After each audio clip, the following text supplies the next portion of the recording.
Legally और constitutionally दो ही हमारे देश में संवैधानिक और कानूनी प्रावधान हैं इस बात से जुड़े हुए। सबसे पहले रिप्रेजेंटेशन ऑफ पीपल एक्ट ये कहता है कि अगर आपकी 2 साल से ज्यादा कन्विक्शन हो तो फिर आप एक जनप्रतिनिधि नहीं रह सकते हैं, चाहे आप विधायक हो चाहे आप सांसद। अरविंद केजरीवाल का कोई कन्विक्शन नहीं हुआ है। कन्विक्शन छोड़िए, आज तक अरविंद केजरीवाल चार्जशीट भी नहीं हुए, नंबर 1। दूसरी बात, इस देश का संवैधानिक प्रावधान ये कहता है कि कोई व्यक्ति चीफ मिनिस्टर नहीं रह सकता, उसे चीफ मिनिस्टर के पद से इस्तीफा देना होगा अगर वो अपने हाउस की मेजॉरिटी नहीं एंजॉय करता। Arvind Kejriwal enjoys the overwhelming majority of the Delhi Assembly।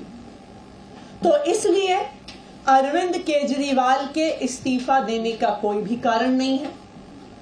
अगर आज अरविंद केजरीवाल इस्तीफा दे देते हैं तो ये भारतीय जनता पार्टी के लिए एक बहुत सीधी और सरल एक एसओपी तैयार कर देती है, एक स्टैंडर्ड ऑपरेटिंग प्रोसीजर तैयार कर देता है।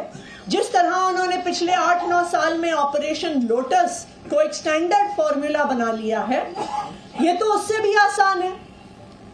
ईडी के माध्यम से prevention of money laundering act में हर विपक्ष के मुख्यमंत्री के ऊपर केस कर दो, उसके बाद उसे गिरफ्तार कर दो और फिर कहो कि संवैधानिक संकट पैदा हो गया है, इस्तीफा दो वरना हम राष्ट्रपति शासन लगाएंगे। इससे आसान तरीका भारतीय जनता पार्टी के पास विपक्ष की सरकारें गिराने का क्या है। दिल्ली में भी अरविंद केजरीवाल की गिरफ्तारी का यही असली कारण है। कल अरविंद केजरीवाल जी को जुडिशियल कस्टडी में भेजा ईडी ने। उन्होंने कहा हमें जुडिशियल कस्टडी चाहिए। क्यों चाहिए आपको जुडिशियल कस्टडी?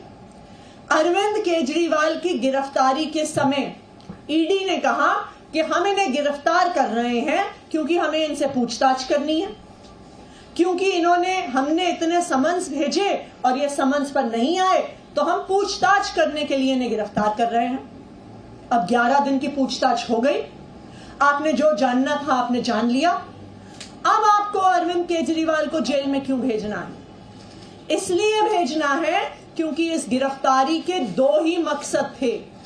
इस गिरफ्तारी का पहला मकसद था अरविंद केजरीवाल को चुनाव के दौरान कैंपेन करने से रोकना और दूसरा मकसद था कि दिल्ली की चुनी हुई सरकार, दिल्ली की चुनी हुई लोकप्रिय सरकार को गिरा देना, राष्ट्रपति शासन लगाना और फिर चोर दरवाजे से भारतीय जनता पार्टी की सरकार बनाना।